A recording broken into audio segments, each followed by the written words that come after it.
show you how to make a veal Milanese. What I love about the Milanese style of making veal is it has a texture to it. And we always talk about texture being a flavor, that you use it to your benefit when it's warm outside. I like something that's room temperature. This dish would not be served hot normally. You'd fry them ahead of time, and whenever everybody decided to come in from the farm and finish working, you'd sit down and eat something kind of al fresco. So this veal Milanese takes a little piece of veal, right, just like this, really thin. Now you go to the butcher shop and you say to the butcher, hey, Mr. Butcher Man, can you do me a favor? Can you give me 3 pieces of veal leg and pound it out to about 8 inches around till I can see my fingers going through it? And if he says no, you know what? You're shopping in the wrong shop. Change butcher shops. Get him to go to work for you. You're paying a premium for this stuff. So the veal's pounded out really nicely. You take a couple eggs.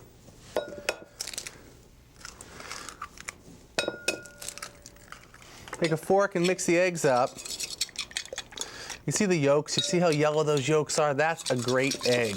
Now we're gonna go right to the breadcrumbs. See these breadcrumbs, how fine they are? This is what a dried breadcrumb looks like. If you were deciding you wanted to make this dish and you say, oh, we gotta go to the store and get some fresh breadcrumbs, they'd never look like this and it would totally change the dish, okay?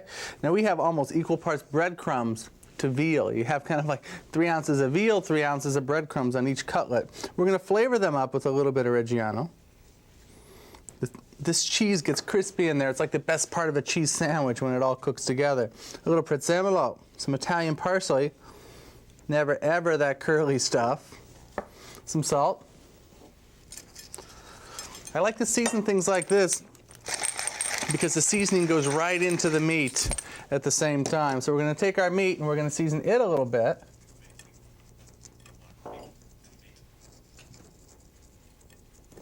A couple twists of black pepper.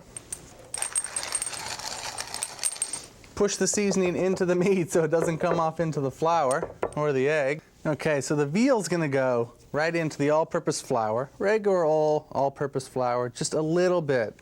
Pound it off. This gives the egg something to hold on to. So that goes in the egg for a second. This goes in the flour. Turn him over. Okay. When you pull these out, you want them to drain really well. You don't want that much breadcrumb on. All right, so let the egg drain.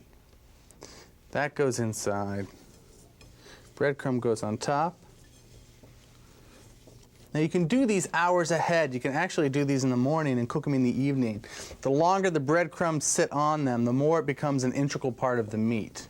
But you can do them a la minute like we're doing right here. All right, those sit really nicely. You have a hot saute pan.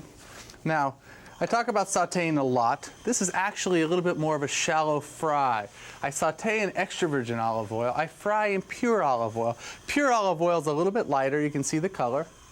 It has a higher smoking point because it's a different process of making it. And we're going to shallow fry. So we're going to put, about a third of an inch of pure olive oil into this pan. Now don't think that the quantity of olive oil that I'm putting in has anything to do with how much oil is actually going to go inside the veal. That's not the case. If you're shallow frying the correct temperature, these will actually take less oil than if you had the wrong temperature. So that's nice and hot. We're going to cook these one at a time. Again, hold them away from you, so if they splatter that way.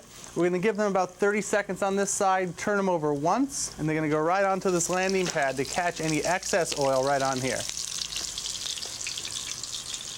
All right, take a look there. Perfect color.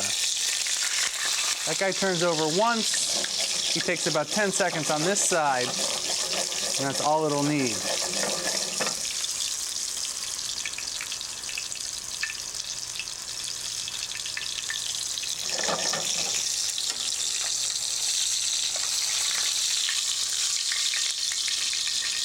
Perfect. Now we're just going to add this one other cutlet, give it a few seconds, and we'll be good to go.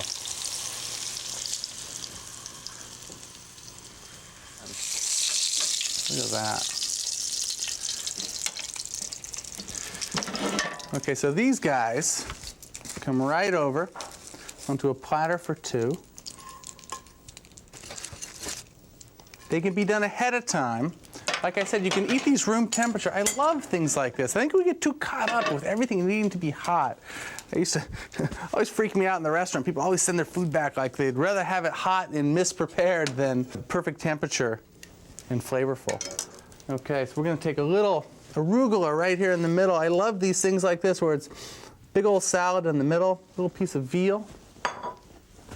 Salsa rosa goes right on top.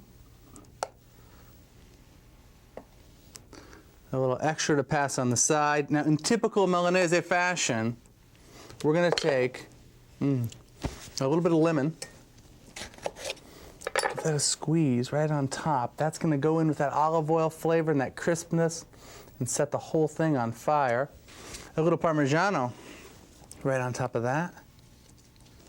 And you have one of my favorite dishes of all time. And the best thing about this is that I can't eat that much veal, but I cook that much because it makes one of the best panini of all time. So tomorrow when I go to work, I have a Vitello Milanese panino, and it is just incredible. I'm the envy of the entire office.